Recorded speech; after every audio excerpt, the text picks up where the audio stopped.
Hey there, music teacher friends. Christina Whitlock here, your anytime piano teacher friend and host of this little show, the Beyond Measure podcast. This is a space where studio music teachers can gather on their own schedules to receive an audible reminder we are not alone in what we do. You are listening to episode number 94, which is going to be short, sweet, and I hope super encouraging so you can approach your week with a strong sense of purpose. This is an extended toast to fall transitions. So grab that cup of coffee or the glass of water or whatever beverage is closest to your hand and raise it with me now in solidarity.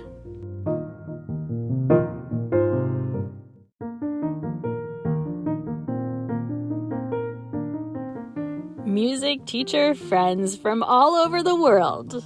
Today, we are celebrating the fact that the fall transition is a favorite for many people.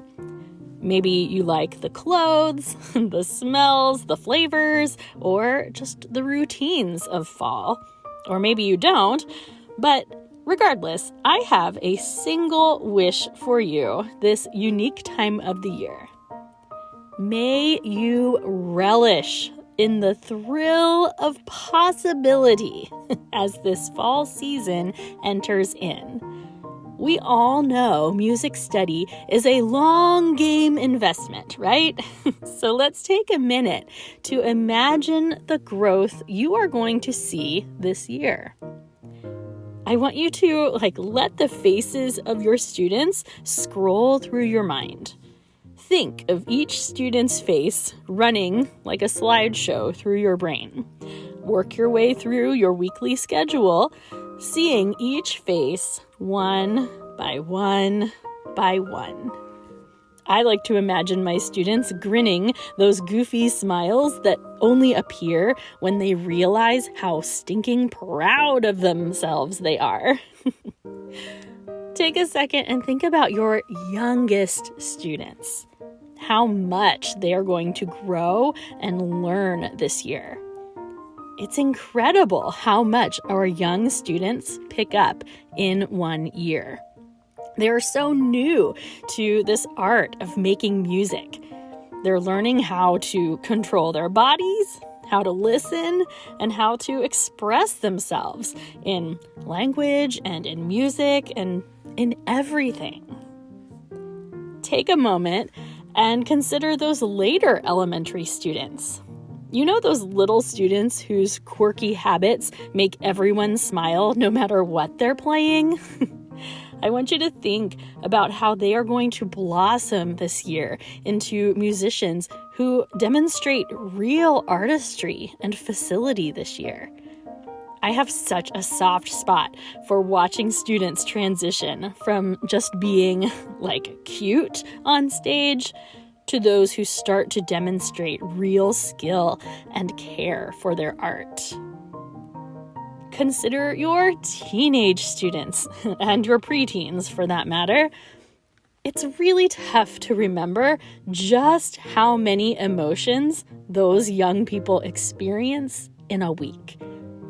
Imagine the way that they're going to be able to use music to cope with the difficulties that life hands them this year. Imagine the girl who comes home straight from the bus and sits immediately at the piano with tears welling up in her eyes, trying to make sense of the day she just had. Think about the teenagers who are anxiously preparing for big new adventures in the years to come. What a staple your presence has been in their lives. It's easy to forget how much they are going to reflect on the power of your influence as they get older. Newsflash, they will. Just like you carry a myriad of stories and memories about teachers in your past, your students will do the same with you. Maybe they'll even have a podcast someday where they tell those stories to the world like I do. think a moment about your adult students if you have them. Oh, adult students, just bless them all. You and I both know a thing or two about how tricky it is to be an adult in the world today.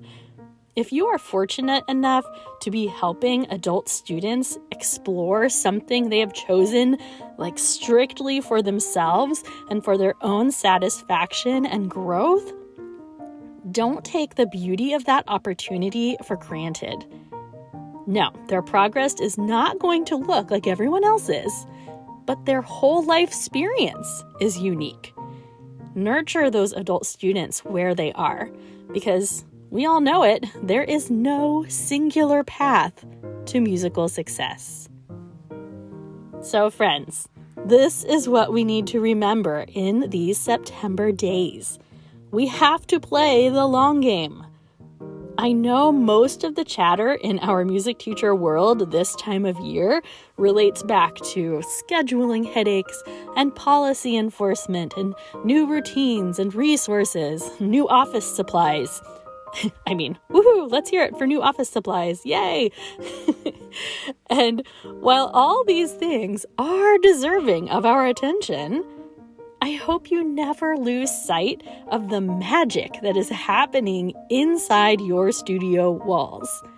The coping skills you are giving your students, the gift of learning to communicate with another adult, and of course, the joy of music, which is a fundamental element of humanity. I know you are frustrated with the ever-changing soccer schedules and the random birthday parties that always seem to pop up and conflict with their lessons. I know. But at the end of the day, it's how we make our students feel.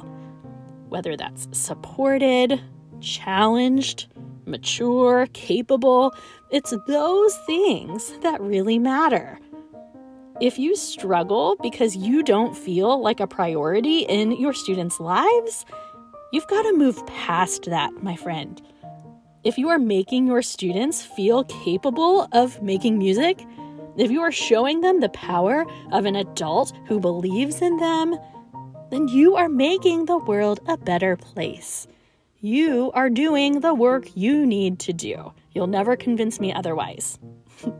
The world needs music, and the world needs teachers. How fortunate we are to be part of both solutions. And with that, I say cheers to you, my studio teacher friends, who are making an impact for the better every day. Hear, hear.